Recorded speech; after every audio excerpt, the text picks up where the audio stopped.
Je voudrais du soleil vert, des dentelles et des théières, des photos de bord de mer, dans mon jardin d'hiver. Je voudrais de la lumière, comme en Nouvelle-Angleterre. Je veux changer d'atmosphère, dans mon jardin d'hiver. Ma robe à fleurs, sous la pluie de novembre, tes mains qui courent, je n'en peux plus de t'attendre. Les années passent, qu'il est loin, là je tombe. Nul ne peut nous entendre. Je voudrais du Fred Astaire, revoir un latte. Mr. Chief Justice. Senator from Massachusetts. Mr. Chief Justice, I send a question to the desk. Thank you.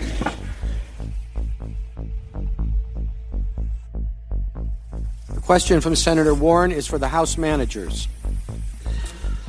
At a time when large majorities of Americans have lost faith in government, does the fact that the Chief Justice is presiding over an impeachment trial in which Republican senators have thus far refused to allow witnesses or evidence contribute to the loss of legitimacy of the Chief Justice, the Supreme Court, and the Constitution? Senator, I would not say that it contributes to a loss of confidence in the Chief Justice. I think the Chief Justice has presided admirably. But I will say this. I was having a conversation the other day on the House floor with one of my colleagues, Tom Malinowski from New Jersey, a brilliant colleague. And I was hearkening back to what I thought was a key exchange during the course of this saga. This is when Ambassador Volker, in September, is talking with Andrei Yermak. And Volker is making the case that the new president of Ukraine should not do a political investigation and prosecution of the former president of Ukraine, Poroshenko. And he's making the case that we often make when we travel around the country and meet with other parliamentarians about not engaging in political investigations. And when he makes that remark, Yermak throws it right back in his face and says, "Oh, you mean like the investigation you want us to do of the Clintons and the Bidens?" And I was lamenting this to my colleague. What is our answer to that? What is the answer to that from a country that prides itself on adherence to the rule of law? How do we answer that? And his response, I thought, was very interesting. He said, "This proceeding is our answer." This proceeding is our answer. Yes, we are a more than fallible democracy, and we don't always live up to our ideals. But when we have a president who demonstrates corruption of his office, who sacrifices the national interest for his personal interest, unlike other countries, there's a remedy. And so, yes, we don't always live up to our ideals, but this trial is part of our constitutional heritage, that we were given a power to impeach the president.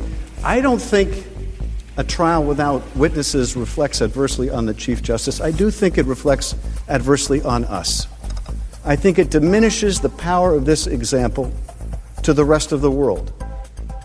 If we cannot have a fair trial in the face of this kind of presidential misconduct. This is the remedy.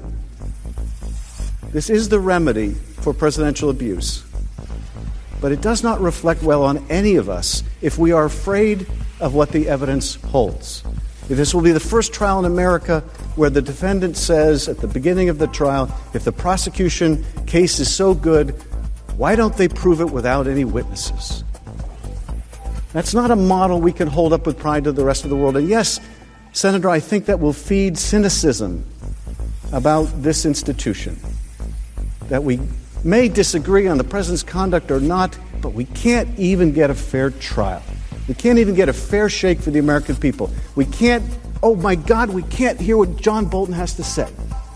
God forbid we should hear what a relevant witness has to say. Hear no evil. that cannot reflect well on any of us. It's certainly no cause for celebration or vindication or anything like it. Now, my colleague says that I'm a Puritan who speaks in dulcet tones. I think that's the nicest thing he's ever said about me. I wouldn't describe myself as a Puritan, but yes, I do believe in right and wrong. And I think right matters. I think a fair trial matters. And I think that the country deserves a fair trial. And yes, Senator, if they don't get that fair trial, it will just further a cynicism that is corrosive to this institution and to our democracy. Thank you, Mr. Manager. It is Friday, the 31st of January of 2020, and you are in West Coast Cookbook and Speakeasy. I am your chef de cuisine, Justice Putnam, and our daily special is Blue Moon Spirits Fridays, because we are all Nighthawks in the Diner of Life. Well, the French 77s are all ready for your imbibing pleasure, or maybe you need to drown your sorrows because I think we're going to have a very sorrowful day today. Well, at least we get to watch the Super Bowl without worrying about the impeachment hanging over our head. All we have to worry about is, well, the complete and utter destruction of democracy. But at least we'll be able to watch the game unencumbered with any real concerns for ourselves. I mean, what's democracy after all but really just a thought, an idea with gossamer wings. And they've been torn apart, dissolved in acid. Yeah. Well, they finally did it, folks. The GOP is about ready to destroy democracy and America, so we will not have to, exist under the yoke of equal protection and due process for all. Boy, it's just been weighing us down, hasn't it? Kept us from advancing as a society and a people. Thank God the GOP came to save us from ourselves. Boy, self-rule? We don't need self-rule when we have the sun god. Yeah, he was at his Nuremberg rally talking about, when we're here in 22 years, he's not going to live for 22 years, but he does have a family now, doesn't he? He does. Well, during the question and answer period yesterday, of course, at the top, Elizabeth Warren threw a fastball right at balls and strikes. Roberts, right over the catcher's mitt, went winging right by his head. Fortunately, he was wearing a mask. He was not happy after he read Warren's little question there. Very pointed. And I do have to hand it to Adam Schiff. He's quite an orator. He turned that around and really pointed the finger at the White House and the Senate. You could say the House, but only the House repugs. So we'll see. If there's a 50-50 tie, you know that Roberts is going to say, he gets to stay in office because it's not a majority. And he doesn't have to cast the deciding vote because he's a balls and strikes guy, and he will never call a foul ball on the home team. Never has. So, I don't know. Did he save the ACA? Did he really? Just remember what he did to the Voting Rights Act. Well, we do have hope for November. There is an election in November until there's not. Because anything can happen now. I mean, if this guy got on the phone to do more crimes, getting another country, another foreign power to help him cheat the day after the Mueller report because he thought it exonerated him. God. Well, he does have Bill Barr helping out too. Let's be clear. And speaking of which, I think this has something to do with Bill Barr as well. But Jennifer Williams, the foreign policy aide, senior foreign policy aide, I believe she's foreign policy, but a senior aide in the Pence area, has left her post early. Now, she did testify truthfully, so I'm wondering what kind of hell she's going through. And Bill Barr tends to be behind some of these pressure campaigns, let alone just the regular yahoos who send the death threats. But you couple that with a Bill Barr pressure campaign, and it might make you want to leave your post early. And she has. So I think that is big news as well, because Pence is not exonerated in this.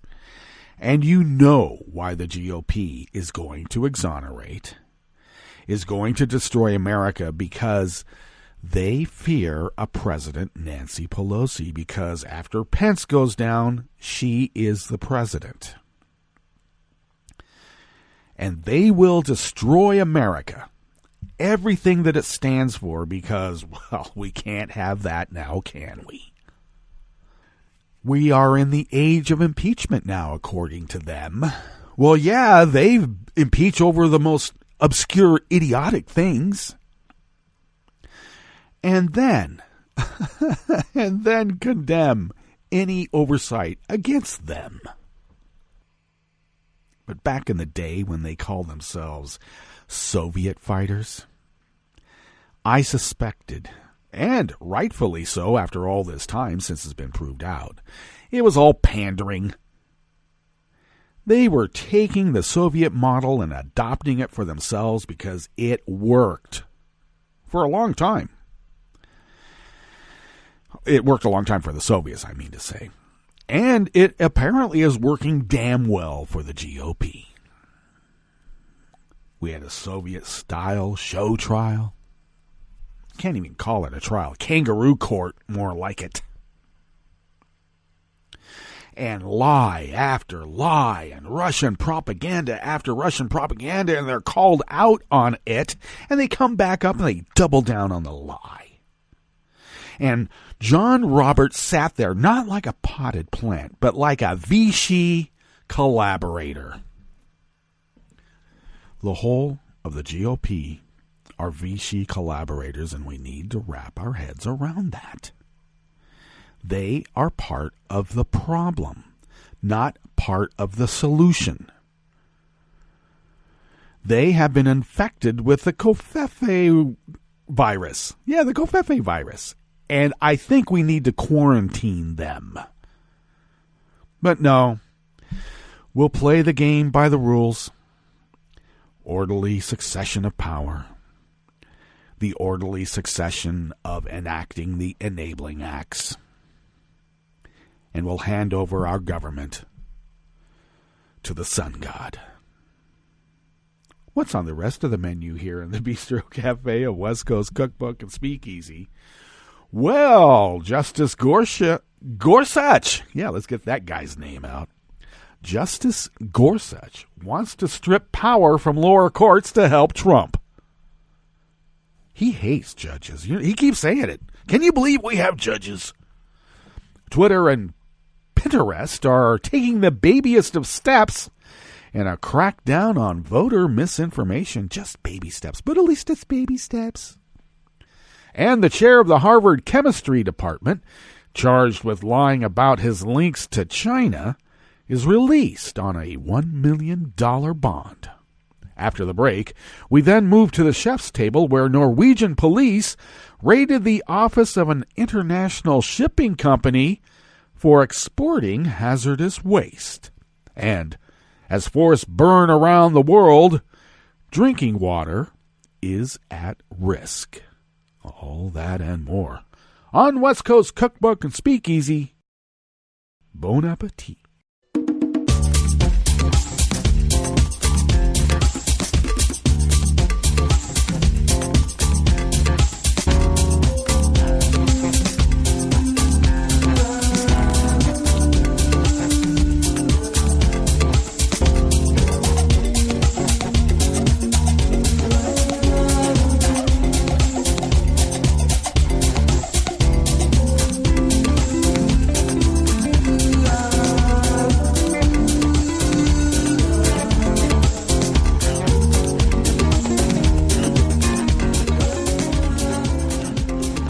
the bottom of our homepage at netrootsradio.com, you will notice to the rightish of the page our chat room link right there by the social media scroll. Kelly Lincoln monitors the chat room for your chat room enjoyment, so do engage. And thank you, Kelly, for monitoring the chat room link for people's chat room pleasure. If you would then take a gander to the... yes, gander, okay? Look it up. It's not a goose. It's an idiom. Okay, if you would take a gander to the leftish of the page from the chat room link, that just happens to be at the bottom of our homepage at netrootsradio.com, you will then notice the link to our Patreon page. And do please become a recurring Patreon of Netroots Radio. Your recurring contribution helps us pay our bills, and we have been amassing those funds to buy this newish machinery, which we're going to have to do pretty darn quick. And thank you for allowing us to resist as the founders originally intended way back, even around the Enlightenment. But certainly before the ratification of the Constitution, certainly. All kidding aside, thank you for your generosity. We would be unable to do any of this without you. If you would like to follow Netroots Radio on Twitter, it is so simple. You just go to @NetrootsRadio. And Tom takes care of that. Thank you, Tom. I, of course, take care of @Justice Putnam, so go ahead, follow me there. I dare you. And I post the show notes and links diary on Daily Codes about 10 minutes before showtime, and then put that out on social media, and @Justice Putnam happens to be one of those sites that I post to. You can also follow the show on Twitter @CookbookWest. And most importantly, please do pick up podcasts by way of Spreaker, Stitcher, TuneIn, iHeart, YouTube, iTunes, etc., etc., etc.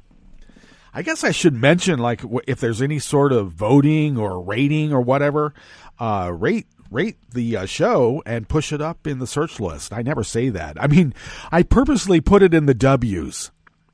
Why? Because I like the title of the name. I just like the name of the show. Okay, it was my business, actually, when I was still in the cooking wars, and now it's a salon. But yeah, I guess I should mention if any podcasts are supposed to be rated, rate them. And put us further up to wherever the top is. We'll never get to the top, but at least, out of the bottom. All right, we better get into this first offering here in the Bistro Cafe at West Coast Cookbook and Speakeasy. And it comes our way out of The American Independent by Lisa Needham. The conservative majority of the Supreme Court issued yet another ruling the Trump administration had requested in an emergency capacity, something it has done over 20 times already. The court rejected a lower court's decision to block the administration's public charge rule, meaning the administration is free to deny green cards to migrants who might use public benefits such as Medicaid. You pay into it, but if you're especially a person of color from another country, no benefits for you. None. The fact that yet another one of Trump's xenophobic policies is now in effect is bad enough, but there's more to the story. While the decision itself is unsigned, meaning the court just issued an order without saying who wrote it or explaining their reasoning, Justice Neil Gorsuch penned a concurrence, or what's known as an agreement with the decision, joined by Justice Clarence Thomas, that expresses some very dangerous ideas about the role of lower federal courts.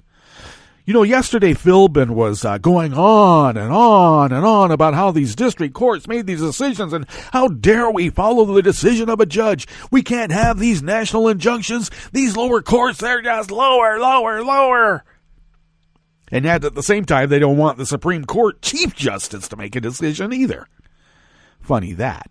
But just completely derided anything that happened on the district court level, as if that has no legal bearing on the construct of the American judicial system. None whatsoever. Made me wonder.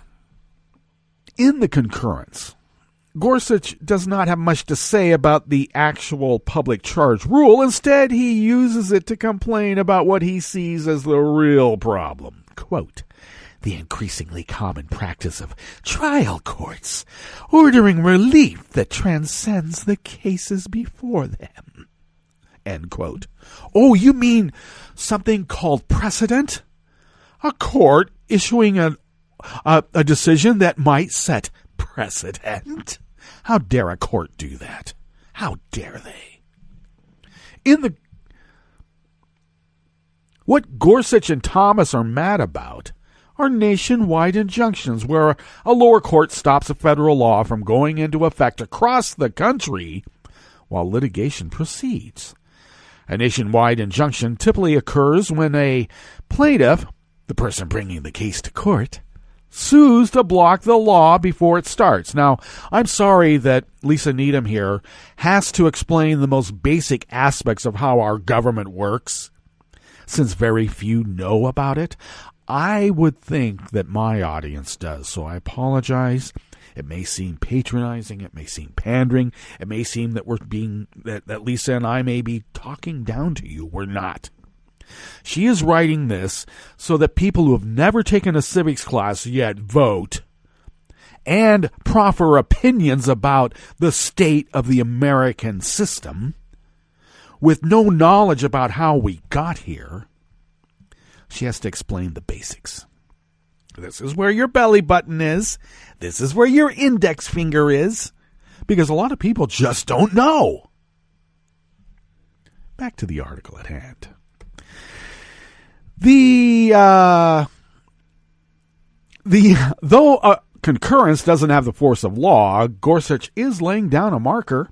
He wants the Supreme Court to start restricting the ability of lower courts to block Trump's harmful agenda, even for the time it takes to litigate the issue.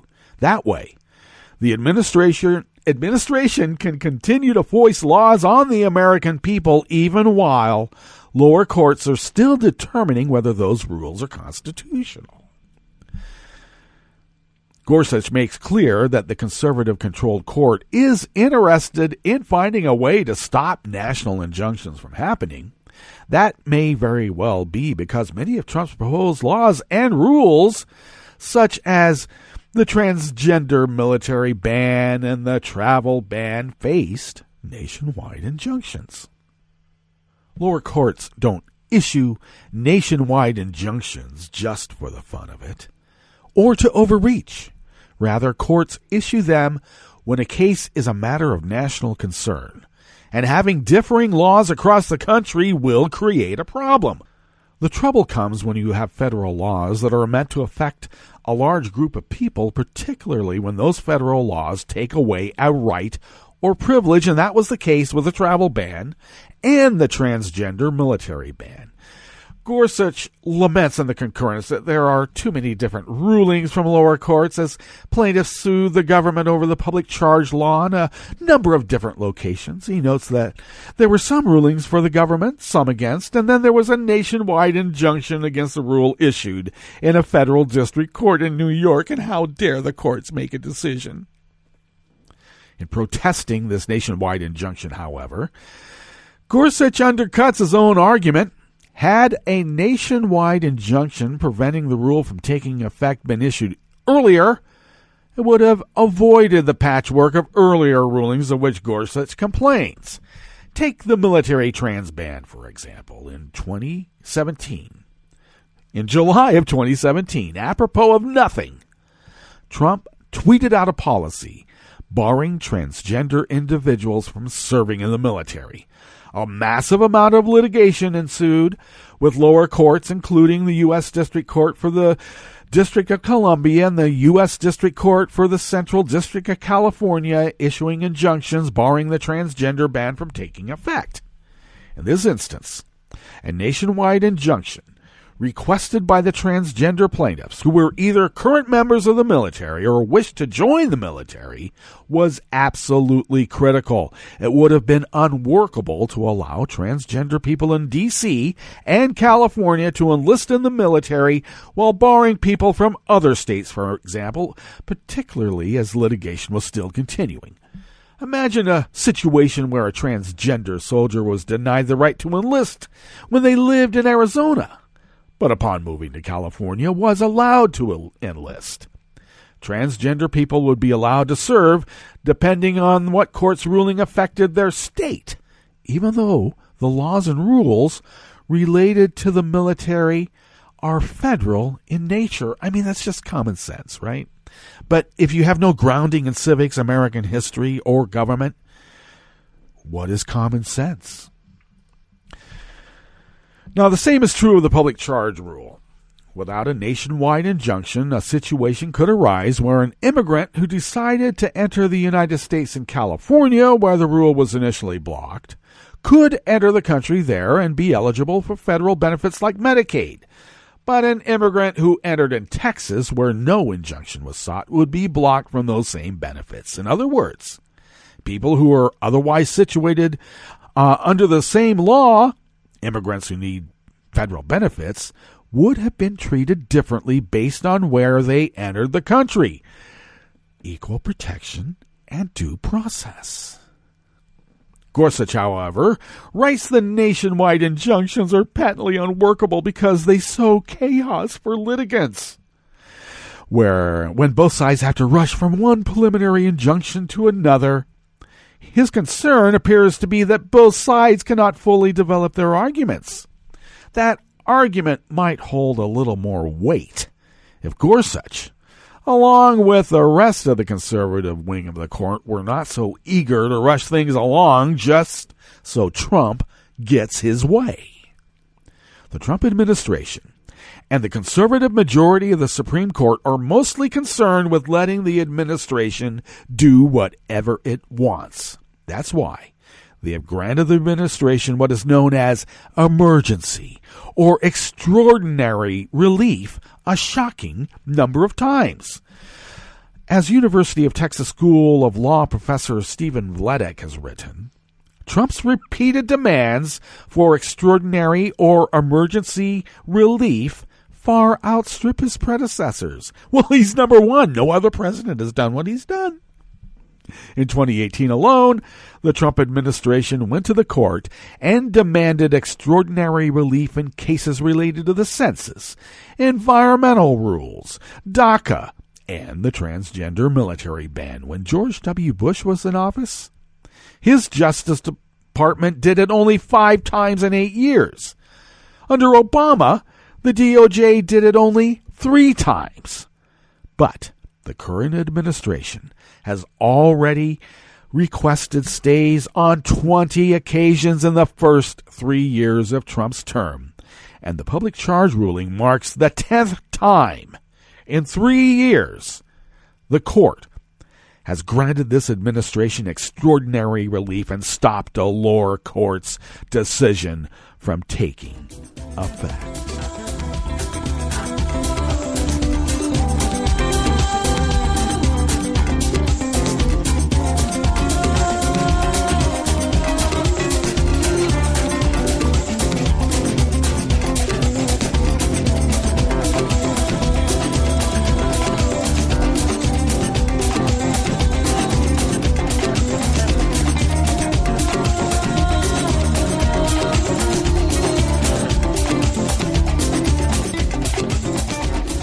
Alana Durkin-Reacher of the Associated Press brings us this final offering here in the Bistro Cafe of West Coast Cookbook and Speakeasy.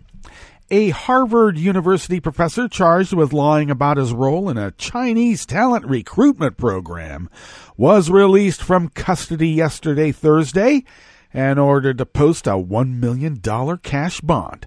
Charles Lieber appeared in Boston's federal court wearing orange jail garb and chains around his ankles 2 days after his arrest at his Ivy League University office, where he was chair of the Chemistry and Chemical Biology Department. Lieber is accused of lying about his participation in China's Thousand Talents Plan, which targets overseas scientists and researchers willing to bring their expertise to China in exchange for things like research funding and lab space. Oh, wow. You mean in the same way that Epstein did his little funding scam? Weird. Prosecutors had proposed setting bond at $1.5 million secured by Lieber's suburban Boston home, but Magistrate Judge Marianne Bowler instead ordered Lieber to post a $1 million cash bond by next Thursday. Lieber did not comment as he left the courthouse with his wife amid a throng of reporters after the hearing, and his lawyer also declined to comment. Lieber is required to give up his passport and disclose any foreign bank accounts, and is barred from talking to any potential victims or witnesses in the case, among other restrictions. His wife will also hand over her passport after prosecutors raised concerns that she could move cash to another country. Wow. Now, change Lieber's name with Trump, and he'd be getting away with it right now, wouldn't he? There is two tiers of justice now, isn't there? One for the rule of law, and this guy is lawfully being charged. And then one for the Sun King, where there are no laws for the Sun King, because he is the law. Let's get to our break, and when we get back from that break, we will go through weather from around the world, and we will finish up with the stories that we have curated for you today. You are listening to West Coast Cookbook and Speakeasy, and we will be right back. You are listening to netrootsradio.com. Please hang up and try again.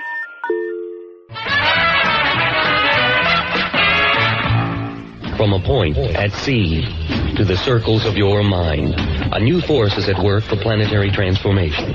New radio for a new Earth.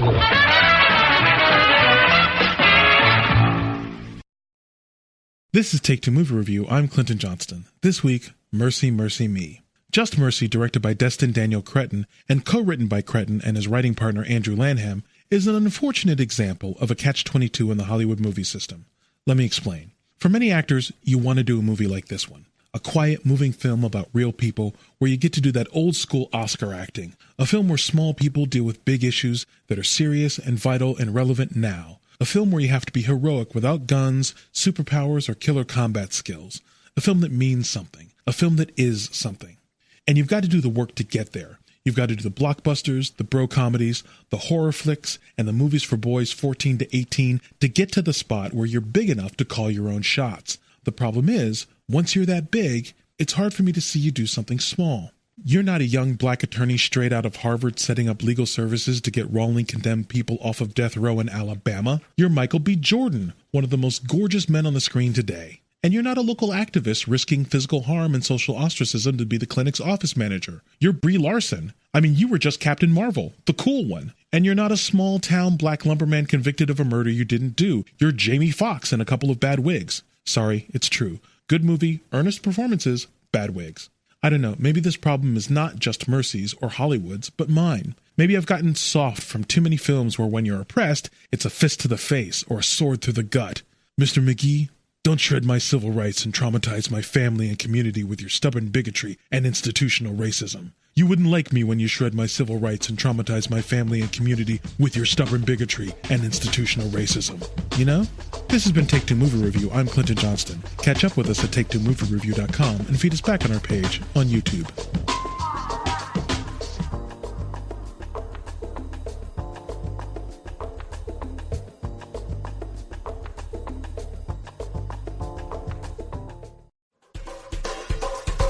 This is Scientific American's 60-Second Science. I'm Suzanne Bard. More than 140 sign languages are used today, primarily by deaf communities around the world. Like spoken languages, each sign language has its own grammar, vocabulary, and other special features. For example, American Sign Language and British Sign Language are mutually unintelligible. In fact, American Sign Language has more in common with French Sign Language, largely because French educators were instrumental in helping get deaf schools established in the United States during the 19th century. But while the lineages and development of spoken languages are well studied, there haven't been a lot of large-scale comparisons of sign languages. University of Texas Austin linguist Justin Power. He and his colleagues aim to address that information gap. In order to study the question of sign language evolution, we first assembled a database of manual alphabets from dozens of different sign languages around the world. So a manual alphabet is sort of a subsystem within a sign language that is used to represent a written language. So there's a handshake that corresponds to each letter. Power's team chose to study manual alphabets because a record of them exists going back to the late 16th century in Europe. To uncover relationships between the alphabets, the researchers used the same methods that biologists use to trace relationships between different species based on their DNA. The methods grouped sign languages in this study into 5 main European lineages. And those were Austrian origin, British origin, French origin, Spanish, and Swedish. Power says manual alphabets from Austria, France, and Spain could be traced back to one-handed manual alphabets from 16th and 17th century Spain. But each of those lineages evolved independently of each other. And the British lineage, which uses a two-handed manual alphabet, eventually made it to Australia, New Zealand, and India. The study also confirmed the French origins of American Sign Language and those of other countries, including Mexico, Brazil, and the Netherlands. Surprisingly, the Austrian manual alphabet influenced sign languages as far away as Russia. But while this lineage has largely died out, remnants of it live on in Icelandic Sign Language today. The study is in the journal Royal Society Open Science. Power says future research comparing the vocabularies of different sign languages could provide even more clues about how they've changed over time. Understanding how sign languages evolve would tell us a lot about the way that language in general evolves. Thanks for listening. For Scientific American's 60-Second Science, I'm Suzanne Bard.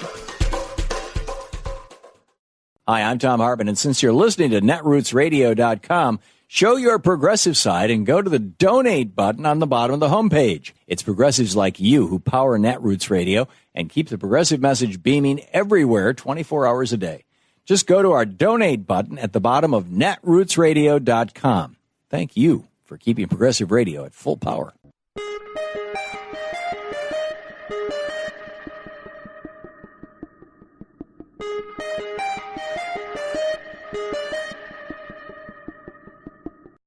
With the Super Bowl upon us, it seems like a good time to ask, is there a color line in the National Football League?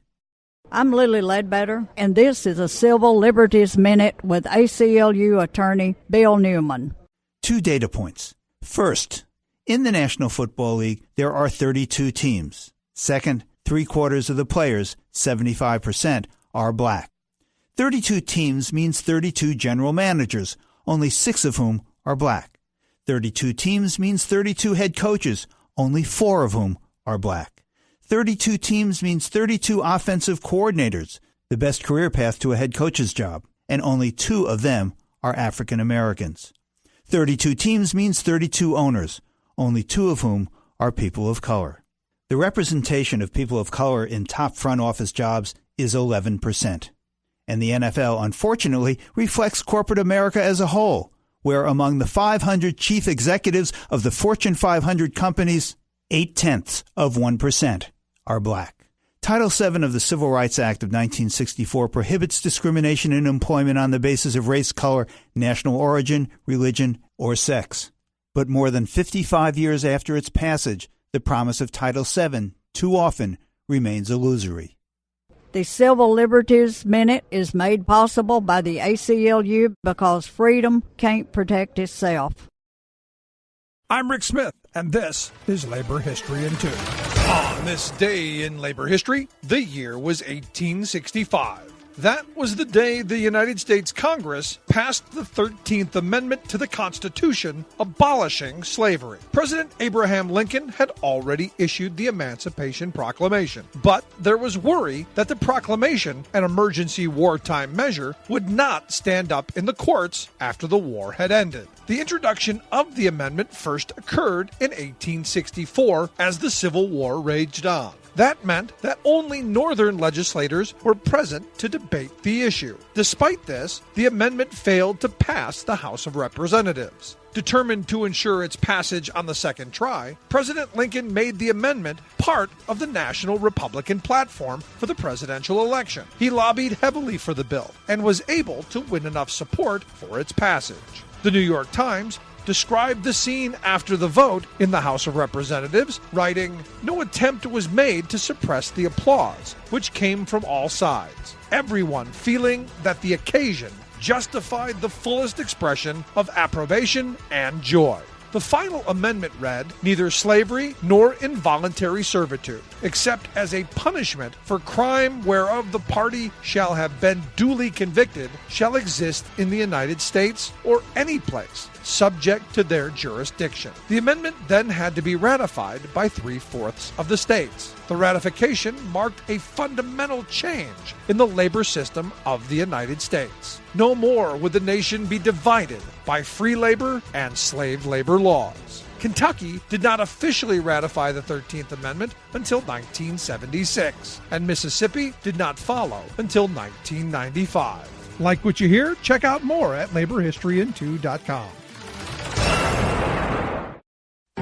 I read the news today, oh boy. It's time for Nicole Sandler's What's News from NicoleSandler.com and the Progressive Voices Network. The question then is not whether the president did it, but whether the United States Senate or the American people should decide what to do about what he did.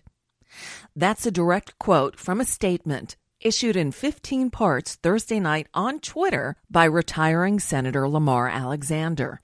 Tweet number 3 reads, quote, "There is no need for more evidence to conclude that the president withheld United States aid, at least in part, to pressure Ukraine to investigate the Bidens. The House managers have proved this with what they call a, quote, mountain of overwhelming evidence." Yeah, he wrote that. And tweets 5 through 7 read, quote, "It was inappropriate for the president to ask a foreign leader to investigate his political opponent and to withhold United States aid to encourage that investigation. When elected officials inappropriately interfere with such investigations, it undermines the principle of equal justice under the law. So far, so good, but brace yourself. Here comes the kicker." Alexander continues.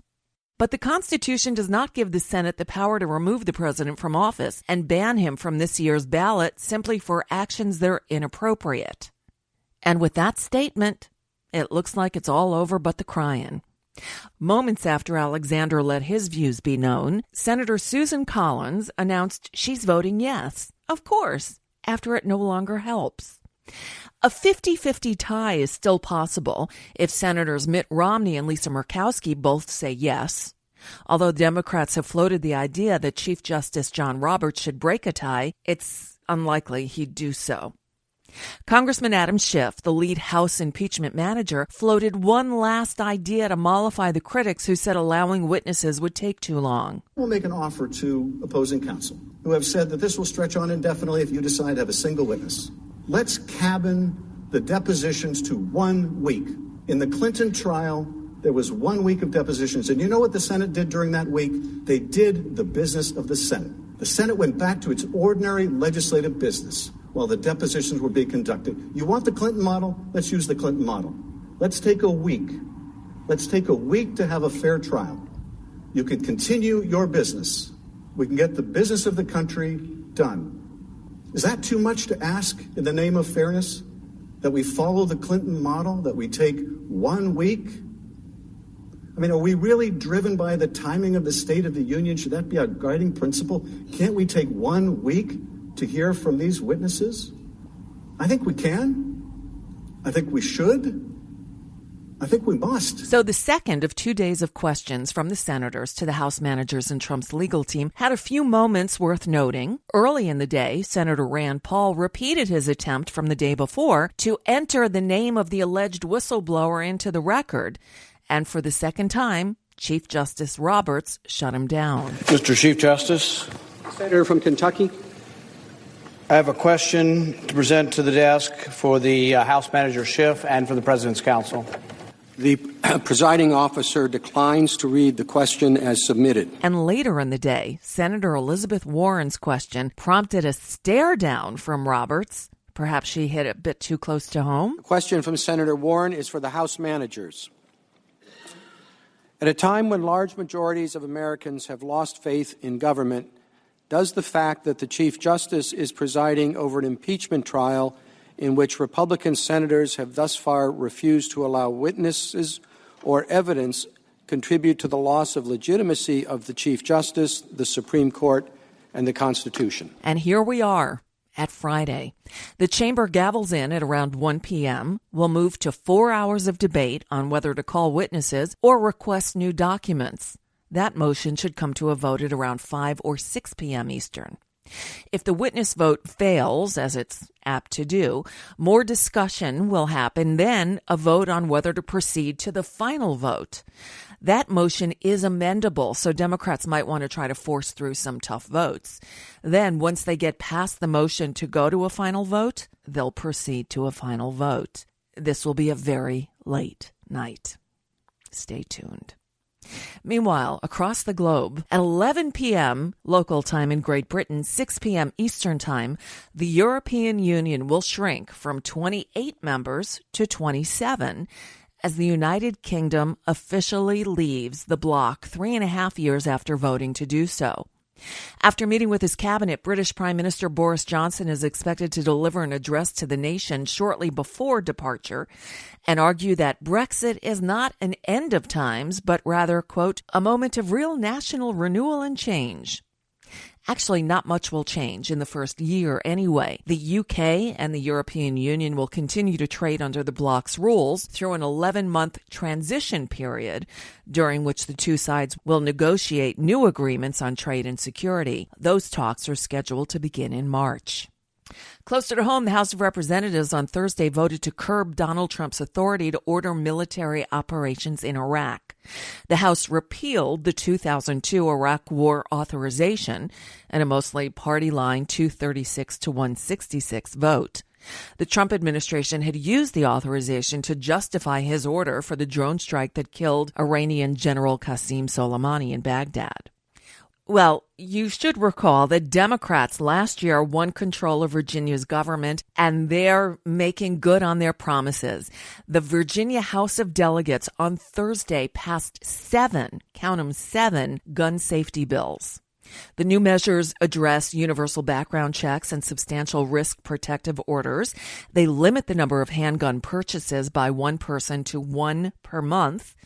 The legislation is expected to pass the state Senate, then be signed by the Democratic governor. See, rest of the states, that's how you do it. The World Health Organization on Thursday declared that the coronavirus outbreak that started in the city of Wuhan in central China has become a global health emergency. More than 200 people have died from the virus and more than 9,400 have been infected. The U.S. issued its highest warning against travel to China after a 10-fold increase in infections over 1 week. Keep in mind that the flu has killed more people in the United States alone this season alone than have been infected globally by the coronavirus. Just saying. Wash your hands. The Pentagon on Thursday admitted that the number of service members with brain injuries from Iran's bombing in retaliation for Trump's strike killing General Soleimani now stands at 64, up from 50 just 2 days earlier. Remember Donald Trump's Muslim ban? Well, he's expected on Friday to announce an expansion of his policy restricting travel from several majority Muslim countries. A draft of the updated ban reportedly adds restrictions on travelers from 6 more countries: Belarus, Myanmar, Eritrea, Kyrgyzstan, Nigeria, and Tanzania. The White House didn't immediately comment on the matter. Trump administration also on Thursday announced a Medicaid overhaul that would let states cap their spending on health benefits for many poor adults. The decision would give states the option of curbing coverage for millions of Americans that were given access to the program through the Affordable Care Act. Democrats and consumer advocates said the move would jeopardize access to medical care for millions of people. And finally, there's a dress. Lawyers for columnist E. Jean Carroll, the woman who's accused Donald Trump of raping her in the 90s, have requested a DNA sample from the president. Carroll reportedly is seeking to determine whether Trump matches genetic material on a dress she was wearing when she says he raped her in a dressing room in Bergdorf Goodman in Manhattan a couple of decades ago. Carroll's lawyers want Trump to submit a sample by March 2nd for analysis. And that's just a bit of what's news for now. I'm Nicole Sandler. If you appreciate these reports and the Nicole Sandler Show, I hope you'll consider making a contribution. My work is 100% listener supported, and I can't do it without your help. Find out more at NicoleSandler.com. Please click on that donate button.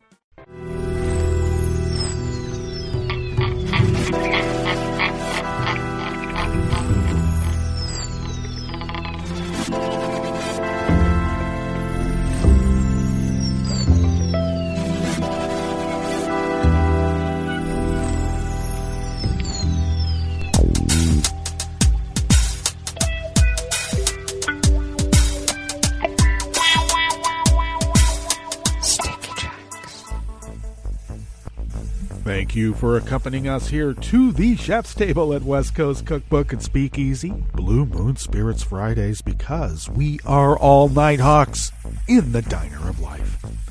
We always begin, whether from around the world, along the banks of the Rogue River, in the Rogue River Valley of Southern Oregon on the west coast of the continental United States of America, where it is currently 45 degrees Fahrenheit. Mostly cloudy conditions, though it is quite foggy at the moment. We're expected to be a bit warmer than we were yesterday. They are saying we're going to get a high of 62 degrees. How dare they? Considering that there's going to be snow on Sunday. How dare they? Don't you know that that's how you get pneumonia? Well, we'll see if we get that warm, but it will be at least in the upper 50s and may get to 60, if not actually 62.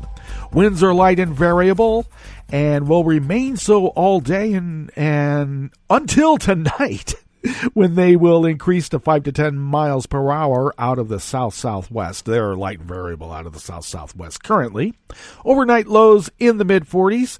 Tomorrow, we are looking at having about a quarter inch of rain. High about 52. Winds will be out of the southwest at 5 to 10 miles per hour. And then, as I stated, we will have a mix of rain and snow, and mostly snow in the later afternoon, where during the time of the Super Bowl here on the West Coast. So I don't have to drive very far from my sister's house because that's where we're going to have the Super Bowl bash.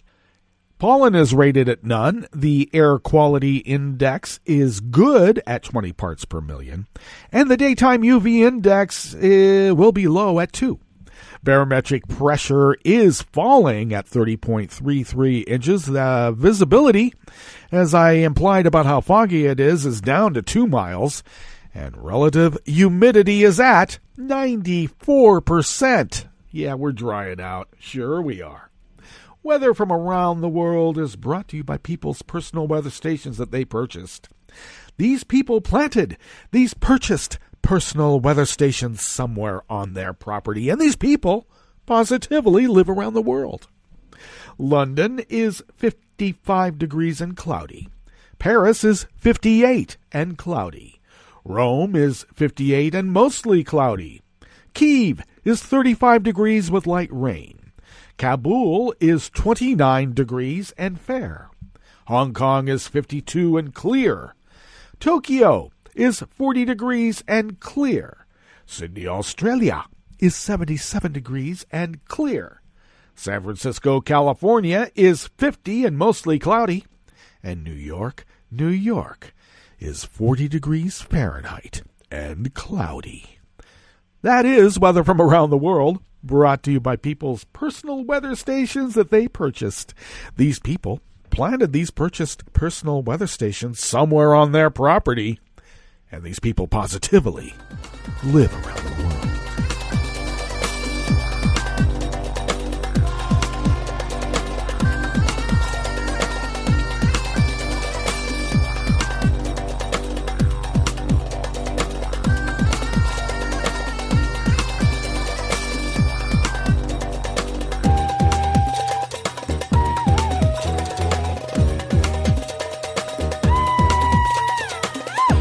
Jonathan Saul of Reuters brings us this first amuse-bouche here at the chef's table at West Coast Cookbook and Speakeasy. Norway's National Economic Crime Unit raided the local office of international shipping company TK Offshore this week on suspicion of illegally exporting waste. In recent years, courts in Europe using tougher regulations have fined shipping companies for transporting hazardous waste for disposal in cases that have added to complexities for seaborne transporters often operating in several jurisdictions. Oh, really now? You're having problems following the laws? Maria Bosch-Dahl, acting senior public prosecutor with Okarim, that is the agency in Norway, said authorities had carried out a search of TK Shipping in Norway's office in the southern city of Stavanger on Tuesday, questioned witnesses, and seized potential evidence. TK Shipping Norway AS is suspected of illegal export of waste in the form of the shuttle tanker Navion Britannia. They're taking it somewhere so somebody can take a welding torch, a cutting torch, and take it apart on the beach. I guess you could say that tanker is being repurposed. Will they clean out the holds before they take it apart? Of course not. That's why it is illegal waste. The company said the vessel had been sent to an Indian yard in 2018 for recycling in full compliance with the requirements and standards of the Hong Kong Convention. As a responsible operator, we are open and transparent about our practices and have nothing to hide. We have followed all rules and regulations in the related export and recycling processes. The Hong Kong Convention lays down requirements for the safe and environmentally friendly recycling of ships and the disposal of hazardous materials. Norwegian police had not reached a conclusion over whether the vessel must be considered as waste before sailing from Norway. Now, the majority of the world's aging ships are broken up on beaches in Bangladesh, Pakistan, and India. Campaigners have said that in many yards, workers still cut up ships with little more than their hands and blow torches with parts and pollutants dropping directly onto the sand. They say they have continued concerns over safety at the sites.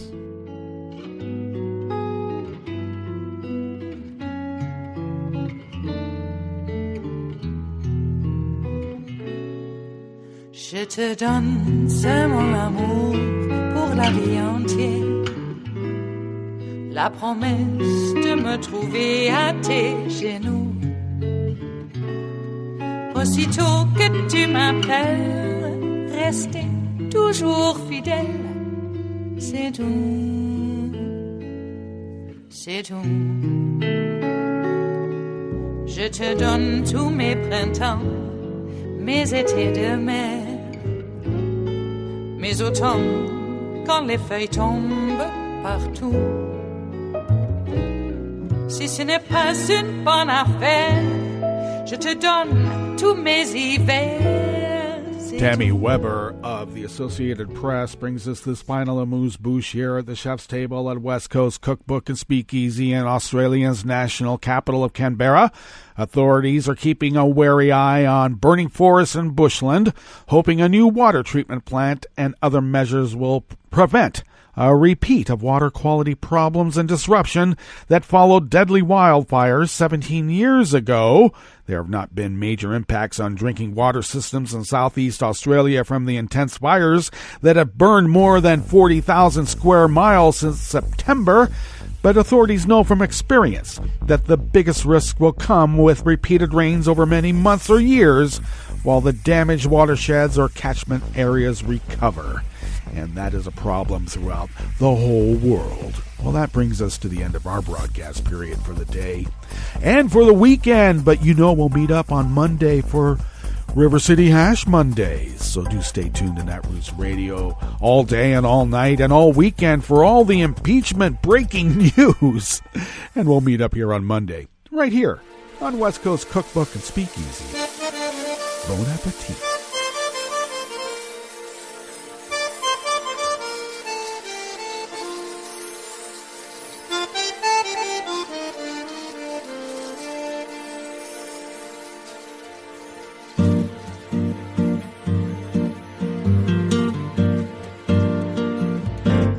Je voudrais du soleil vert, des dentelles et des théières, des photos de bord de mer, dans mon jardin d'hiver. Je voudrais de la lumière, comme en Nouvelle-Angleterre.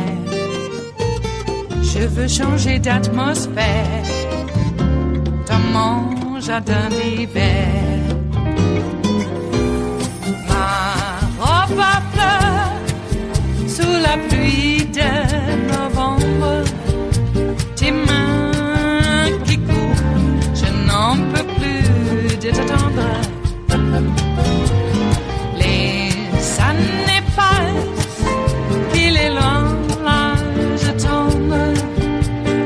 Nul ne peut nous entendre. Je voudrais du Fred Astaire, revoir un latte Goël. Je voudrais toujours te plaire dans mon jardin d'hiver. Je veux déjeuner par terre, comme au long de golfe clair, t'embrasser les yeux ouverts dans mon jardin d'hiver.